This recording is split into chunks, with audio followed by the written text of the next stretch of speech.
तो hello good morning, जय श्री राम वालों, क्या हाल चाल। और एक बार फिर से आप सभी का स्वागत है। तो finally Punjab Kings, Royal Challenger Bangalore, इन दो टीमों की आईपीएल से बाहर होने के बाद क्या तीसरी टीम बनेगी मुंबई इंडियंस, जो कि आईपीएल 2024 से मैं कहूँगा कि बाहर होने की कगार पर आ चुके हैं। क्योंकि कल जिस प्रकार से राजस्थान रॉयल मुंबई इंडियंस के बीच में एक धमाकेदार मुकाबला देखने को मिला भाई, जिसमें कि ये लगा मुंबई इंडियंस के द्वारा बहुत सारी गलतियां की गई भाई। गलतियां इस प्रकार की थी कि जो कप्तान को खास तौर पर टारगेट करती हैं, क्योंकि जिस प्रकार से कप्तानी की गई उसे देखते हुए काफ़ी डिसपॉइंटेड रहेंगे भाई मुंबई इंडियंस से सभी लोग। क्योंकि कल उम्मीद थी कि मुंबई इंडियंस राजस्थान को उनके घर पर हराएगी, क्योंकि राजस्थान लास्ट बार घर पर उतरी थी अपने। इसके बाद उन्होंने होम ग्राउंड पे उनके एक में ही मैच नहीं खेले जाने हैं। लेकिन कल जिस प्रकार से मैं कहूँगा यशस्वी जायसवाल, जो कि पिछले 6-7 मैचों से अनफॉर्म थे भाई, बिल्कुल भी फॉर्म में नहीं थे, काफ़ी सारे सवाल उन पर उठ रहे थे। लेकिन कल उन्होंने दिखाया है कि भाई फॉर्म परमानेंट नहीं होती है भाई, क्लास परमानेंट होती है। और कल उसी के चलते राजस्थान रॉयल ने एक बेहतरीन मुकाबले में जीत हासिल की।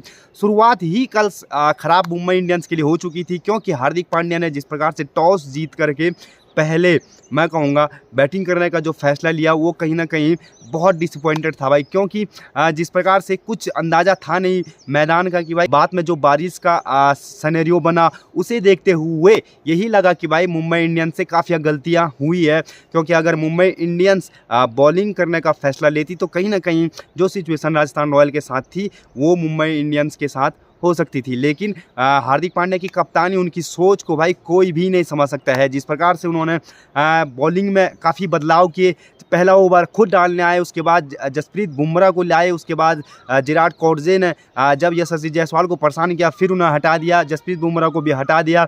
बारिश हुई, उसके बाद स्पिनर ला गए भाई, बहुत सारे लोचे हुए। लेकिन शुरुआत से बात करेंगे कि किस प्रकार से मुंबई इंडियंस पहले बैटिंग करने उतरी। लेकिन शुरुआत में ही संदीप शर्मा ट्रेंड बॉल जिस चीज़ के लिए जाने जाते हैं भाई, पहले ओवर में विकेट निकालना, और रोहित शर्मा के सामने तो भाई वो करते ही करते हैं। पहले मैच में भी जब राजस्थान रॉयल और मुंबई इंडियंस भिड़े थे, उस समय भी वानखेड़े में ट्रेंट बोल्ट ने रोहित शर्मा को आउट किया था, और कल भी यही हुआ। उसके बाद लेकिन संदीप शर्मा, जो कि पिछले 3 या 4 मैचों से वापसी कर रहे हैं, उन्होंने कल क्या ज़बरदस्त गेंदबाजी की। शुरुआत में ईशान किशन को आउट किया, उसके बाद 4 विकेट और ले गए भाई, पूरे 5 विकेट संदीप शर्मा ले गए हैं। मुंबई इंडियंस की पूरी जो बैटिंग लाइनअप थी उसकी कमर तोड़ दी, क्योंकि रोहित शर्मा कुछ खास कर नहीं पाए। रोहित शर्मा 6 रन बना करके आउट हुए, ईशान किशन 0, खाता भी नहीं खुला भाई का। और सूर्य कुमार यादव, जिस पे पूरी मुंबई इंडियंस पूरी तरीके से मैं कहूँगा निर्भर थी कि सूर्य कुमार यादव चलेंगे तो कुछ ना कुछ होगा। लेकिन वो कल 10 रन बना करके जिस प्रकार से आउट हुए हैं, जिस प्रकार से उन्हें आउट किया गया, वो काबिल तारीफ था। तिलक वर्मा और निहाल वडेरा, 2 यंगस्टर जिन्होंने मुंबई इंडियंस को थोड़ा सा उम्मीद दिलाई।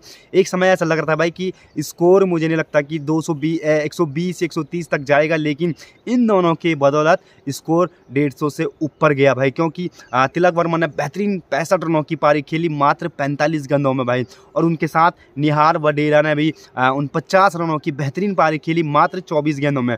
और ये जो पार्टनर थी ना, ये 100 रन की पार्टनर थी भाई लगभग। इस पार्टनरशिप के बदौलत ही मुंबई इंडियंस का जो स्कोर था वो 179 तक पहुंच पाए भाई। बाकी इनके अलावा कोई भी नहीं चला। हार्दिक पांड्या ने मात्र 10 रन बनाए, मैं कहूँगा कि 22-23 रन मोहम्मद नबी ने बनाए, लेकिन नीचे के फिर उसी तरीके से आउट हुए जिस तरीके से बॉलर आउट होते हैं भाई। लास्ट की जो डेथ ओवर होता है ना, 3 ओवर, उनमें बिल्कुल भी रन नहीं आए भाई, बिल्कुल भी राजस्थान रॉयल ने रन नहीं खर्चे हैं। इसके लिए मैं तारीफ करूंगा राजस्थान की बॉलिंग, उनकी कप्तानी, संजू सैमसन ने जिस प्रकार की कप्तानी की, जिस प्रकार से बॉलरों को वो लाए, रोटेट किया, जिस प्रकार से संदीप शर्मा का यूज किया, उन्होंने 5 विकेट निकाल के दिए हैं भाई। और जिसके चलते मुंबई इंडियंस की मैं कहूँगा हालत ख़राब हो गई थी भाई। और साथ में ही एक सरप्राइज़ ये था कि संदीप शर्मा का उपयोग किस प्रकार से किया जाता है। उन्होंने उन्हें दूसरा ओवर दिया, जब देखा कि भाई हल्की सी बॉल घूम रही है, हल्की सी स्विंग हो रही है, तो उन्होंने संदीप शर्मा को दूसरे ओवर में वो ला गए थे। और उसके बाद से उन्होंने संदीप शर्मा पर ही भरोसा दिखाया। लास्ट टाइम पे मैं कहूँगा संदीप शर्मा ने 20वें ओवर में वो 3 विकेट निकाले भाई, वो बड़ा इंटरेस्टिंग था। क्योंकि डेथ ओवर में 3 विकेट निकालने, सामने टीम डेविड खड़ा हो, विराट कोहली हो, तो भाई उनके सामने थोड़ा सा टफ था। लेकिन संदीप शर्मा को अपनी बॉलिंग पे पूरे भरोसा था। मैं ये भी कह सकता हूँ कि राजस्थान रॉयल के लिए कल थोड़ा सा लकी चार्म रहा भाई, क्योंकि जिस प्रकार से उन्होंने हाथ के कैच छोड़े हैं भाई मुंबई इंडियंस ने। यशस्वी जायसवाल जिस समय पर 50 पे थे उनका कैच छूटा है, लास्ट टाइम पे मैं कहूँगा संजू सैमसन का कैच भी छूटा है। तो भाई कहीं ना कहीं मुंबई इंडियंस, आप लोग ये कह सकते हैं कि जब हार निश्चित होना भाई, तो भाई पूरी कायनात भी आपको हराने में लग जाती है, और यही कल देखने को मिला। क्योंकि जिस प्रकार से मुंबई इंडियंस हारी है, अब कन्फर्म लगभग मैं कह सकता हूं कि मुंबई इंडियंस के चांस भी यहां से समाप्ति की ओर आ चुके हैं। संजू सैमसन को लेकर मैं कहूंगा भाई कि क्या विकेट कीपर के रूप में Sanju Samson T20I world cup में सम्मिलित हो सकते हैं, तो भाई उस पर मैं कहूंगा 80% कन्फर्म है कि Sanju Samson world cup squad में होने वाले हैं, और ये लाजवाब होने वाला है भाई। क्योंकि इस समय पर इनफॉर्म जो कीपर है वो संजू सैमसन ही है, जो कंटिन्यू परफॉर्म करके दे रहे हैं। बाकी कोई भी कीपर आप उठा के देखोगे भाई, तो वो एक मैच में चला है, दूसरे मैच में नहीं चला है, फिर चला है, फिर नहीं चला है, इसी प्रकार से चल रहा है। लेकिन संजू सैमसन कंटिन्यू वो परफॉर्म करके दे रहे हैं, तो उनका कन्फर्म मैं कह सकता हूँ कि स्पॉट होने वाला है वर्ल्ड कप स्क्वाड में। लेकिन कल जिस प्रकार की कप्तानी हार्दिक पांड्या के द्वारा दिखी भाई, वो सबसे गंदी कप्तानी मैं कह सकता हूँ कि हार्दिक पांड्या ने की है। क्योंकि आपको पता था जब जसप्रीत बुमराह अपनी बॉलों से परेशान कर रहे हैं, तो भाई आपने उन्हें रोक दिया, आपने विराट कोहली को रोक दिया, आप पहला ओवर खुद करने को आए। और उसके बाद जब मैं बैटिंग की बात करूं, तो भाई मुंबई इंडियंस की तरफ से हार्दिक पांड्या कल 6वें नंबर पर खेलना है भाई। इस बंदा का दिमाग भाई किस और चलता है भाई। कल जब आपको ज़रूरत थी हार्दिक पांड्या की, तो हार्दिक पांड्या 6वें नंबर पर खेलना आ रहा है भाई।